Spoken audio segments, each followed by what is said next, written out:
ಸ್ನೇಹಿತರ ನಮಸ್ಕಾರ.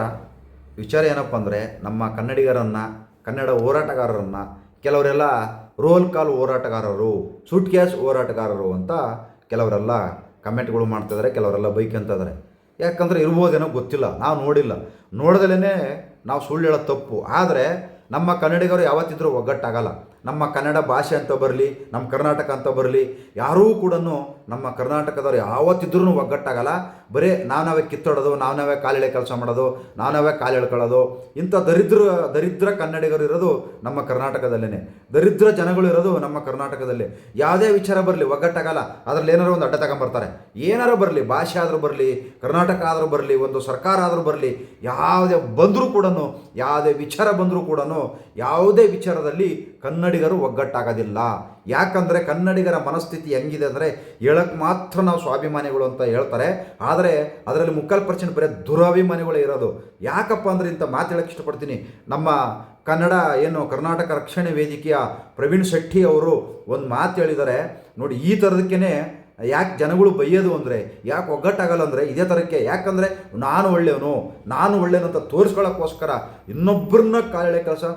ಇವ್ರು ಹೇಳಿರೋ ಸತ್ಯ ಇದೆ. ಯಾರೂ ಒಗ್ಗಟ್ಟಾಗೋದಿಲ್ಲ, ಯಾರು ಒಟ್ಟಾಗಿ ಹೋರಾಟನೂ ಮಾಡಲ್ಲ. ಅವ್ರು ಹೇಳೋ ಸರಿ ಇದೆ, ಆದರೆ ದುಡ್ಡಿನ ವಿಚಾರಗಳು ಹೇಳ್ತಾರಲ್ಲ, ಇದನ್ನು ಪಬ್ಲಿಕ್ಕಲ್ಲಿ ಒಂದು ಚಾನಲಲ್ಲಿ ಕೂತ್ಕೊಂಡು ಒಂದು ಸಂಘಟನೆಯ ನಾಯಕ ಆಗಿ ಅದನ್ನು ಹೇಳೋಕ್ಕೆ ಹೋಗ್ಬಾರ್ದು. ದಯವಿಟ್ಟು ಅವರು ಹೇಳಿರೋದು ಒಂದು ನಿಮಿಷ ವಿಡಿಯೋ ಇದೆ, ನೋಡ್ಕೊಂಬನ್ನಿ. ಆಮೇಲೆ ನಾನು ಒಂದು 2 ನಿಮಿಷ ಮಾತಾಡ್ತೀನಿ. ನಾರಾಯಣ್ ಗೌಡ್ರಾಗಿರ್ಬೋದು, ವಾಟಾಳ್ ನಾಗರಾಜ್ ಅವರಾಗಿರ್ಬೋದು, ಅಥವಾ ಅನೇಕ ಹೋರಾಟಗಾರರಿದ್ದಾರೆ. ಯಾಕೆ ಎಲ್ಲರೂ ಒಂದೇ ವೇದಿಕೆಯಲ್ಲಿ ಕಾಣಿಸ್ಕೊಳ್ಳೋದಿಲ್ಲ ಅಂತ? ಖಂಡಿತವಾಗಲೂ ಸಾಧ್ಯ ಇಲ್ಲ. ಒಂದೇ ಹೋರಾಟಕ್ಕೆ ಯಾರು ಬರಲ್ಲ, ಅಲ್ಲ ನಾವು ಹೋಗ್ಲಿಕ್ಕೆ ರೆಡಿ ಇದೀವಿ. ಯಾಕಂದ್ರೆ ವೈಯಕ್ತಿಕ ಪ್ರತಿಷ್ಠೆ, ವೈಯಕ್ತಿಕ ವರ್ಚಸ್, ವೈಯಕ್ತಿಕ ಇನ್ಕಮ್, ಅವರವರ ಸಂಘಟನೆಯಲ್ಲಿ ಸರ್ಕಾರದಿಂದ ಕನ್ನಡ ಮತ್ತು ಸಂಸ್ಕೃತಿ ಇಲಾಖೆಯಿಂದ ಎಷ್ಟು ಕೋಟಿ ತಗೋಬಹುದು ವರ್ಷಕ್ಕೆ? ಎಷ್ಟು ಕೋಟಿ ಕೊಡ್ತಾರೆ ಸರ್? ಕೆಲವರು ತಗೊಂಡಿದ್ದಾರೆ, 3 ಕೋಟಿ ತಗೊಂಡಿದ್ದಾರೆ ವರ್ಷ. 5 ವರ್ಷ ಸರ್ಕಾರ ಇದ್ರೆ 5 ಕೋಟಿ 6 ಕೋಟಿ ತಗೊಂತಾರೆ. ಇನ್ನೇನ್ ಬೇಕು? ಓಕೆ, ಎಲ್ಲ ಅಲ್ಲೇ ಆಗ್ತಾವಲ್ಲ. ಅದು ಕಾರ್ಯಕರ್ತರಿಗೂ ಸಿಗುತ್ತಾ ಅಥವಾ ಅವ್ರಿಗೆ? ಯಾವ ಕಾರ್ಯಕರ್ತರಿಗೆ ಯಾವ ನಾಯಕನು ಕೊಟ್ಟಿರುವಂತ ಉದಾಹರಣೆ ಇಲ್ಲಿ ತನಕ ಇಲ್ಲ. ನಿರುದ್ಯೋಗಿ ಕನ್ನಡ ಹೋರಾಟಗಾರರಿಗೆ ಕನ್ನಡ ಹೋರಾಟನೇ ಶ್ರೀಮಂತಿಗೆ ಅನೇಕ ಜನ ಇದಾರೆ ಆ ಲಿಸ್ಟ್ ಅಲ್ಲಿ. ಉದ್ಯೋಗ ಇಲ್ದಿರೋ ಅದೇ ಕೆಲಸ ಮಾಡ್ತಿರೋ ತುಂಬಾ ಜನ ಇದಾರೆ. ಓಕೆ, ಕೋಟಿ ಕೋಟಿ ಕೊಡ್ತಾರಲ್ವಾ, ಅವ್ರಿಗೆ ಬೇಕಾದಂತ ರಾಜಕಾರಣಿಗಳು ಇರ್ತಾರೆ, ಬೆಂಬಲ ಮಾಡುವಂತರು. ಅವ್ರು ಏನೇ ಮಾಡಿದ್ರು ಅವ್ರಿಗೆ ಬೆಂಬಲ ಕೊಡುವಂತ ಕನ್ನಡ ಹೋರಾಟಗಾರರು ಇದ್ದಾರೆ. ಈ ಕನ್ನಡ ಹೋರಾಟಗಾರರು ಒಂದೊಂದು ಪಕ್ಷದ ಜೊತೆ ಶಾಮೀಲಾಗಿದ್ದಾರೆ. ಗೊತ್ತಾಯ್ತು ನಿಮ್ಗೆ? ಅವ್ರು ಬದುಕಬೇಕಾದ್ರೆ ಶಾಮೀಲಾಗ್ಲೇಬೇಕಾಗುತ್ತೆ, ಇಲ್ಲ ಎದುರಿಸ್ಕೊಳಕ್ ಆಗಲ್ಲ, ಆ ಮಟ್ಟದಲ್ಲಿ ಇರುತ್ತೆ. ಇವರು ಈ ಥರ ಹೇಳ್ತಾರೆ, ಈ ಥರ ಹೇಳೋದು ತಪ್ಪು. ಇವ್ರು ಏನಾದ್ರು ದುಡ್ಡಿನ ವ್ಯವಹಾರ ಇದ್ರೆ ಕೊಡ್ಬೋದು, ಉತ್ತರ ಆಗಿರ್ಬೋದು. ಯಾರೇನು ಇವತ್ತು ಇವ್ರು ಹೇಳ್ತಾರಲ್ಲ, ಅವರು ಸುಟ್ಕೇಸು ಬರುತ್ತೆ, ಇವ್ರು ಸುಟ್ಕೇಸು ಬರುತ್ತೆ, ಏನು ಮನೆಗಳ ಹತ್ರ ಬಂದು ಇಸ್ಕೊಂತಾರೆ ಸುಟ್ಕೇಸ್ಗಳು. ಇವರು ಸಂಘಟನೆಯವರು ಕಲೆಕ್ಷನ್ ಮಾಡ್ತಾರೆ, ರೋಲ್ ಕಾಲ್ ಮಾಡ್ತಾರೆ ಅಂತ ಹೇಳ್ತಾರೆ ಜನಗಳು, ನಮ್ಮ ಕನ್ನಡಿಗರು. ಅದೇ MLAಗಳು 5 ವರ್ಷ ಕೂಡ ಲೂಟಿ ಹೊಡಿತಾರೆ, 5 ವರ್ಷ ಕೋಟನಗಟ್ಟಲೆ ಲೂಟಿ ಹೊಡಿತಾರೆ. ಅದನ್ನು ಕೇಳೋಕ್ಕೆ ತಾಕತ್ತಿಲ್ಲ, ದಮ್ಮಿಲ್ಲ, ನರ ಇಲ್ಲ. ಯಾಕೆ ಹೇಳಿ, ಕೇಳಕ್ಕೆ ಹೋದರೆ ಕೇಸ್ ಹಾಕ್ಬಿಟ್ಟು ಒಳಗೆ ಹಾಕ್ಬಿಡ್ತಾರಂತೆ ಭಯ.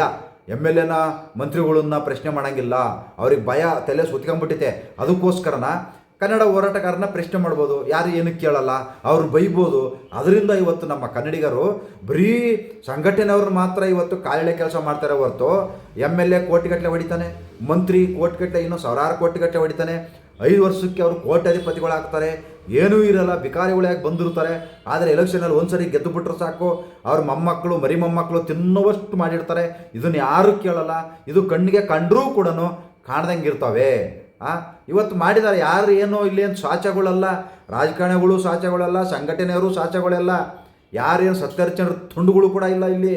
ಎಲ್ಲರೂ ದುಡ್ಡು ಮಾಡಿರೋದೆ ಒಂದು ರಾಜಕೀಯದಲ್ಲಿ. ನಾನು ಅದನ್ನು ಮಾಡ್ತೀನಿ ಇದನ್ನು ಮಾಡ್ತೀನಿ ಅಂತ ಸುಳ್ಳು ಹೇಳಿ ಅವರೊಂದು ರೀತಿ ದುಡ್ಡು ಮಾಡಿದರೆ, ಸಂಘಟನೆಯವರು ನಾನು ಹಂಗೆ ಮಾಡ್ತೀನಿ, ನಾನು ಹಂಗೆ ಮಾಡಿದ್ದೀನಿ, ಆ ಜೈಲಿಗೆ ಹೋಗಿನಿ, ಈ ಜೈಲಿಗೆ ಹೋಗಿನಿ ಅಂತ ಹೇಳ್ಬಿಟ್ಟು, ನಾನು ಅದನ್ನು ಉಳಿಸ್ತೀನಿ ಇದನ್ನು ಉಳಿಸ್ತೀನಿ ಅಂತ ಹೇಳ್ಬಿಟ್ಟು ಇವರು ಒಂದು ರೀತಿ ದುಡ್ಡು ಮಾಡ್ಕೊಂಡವ್ರೆ.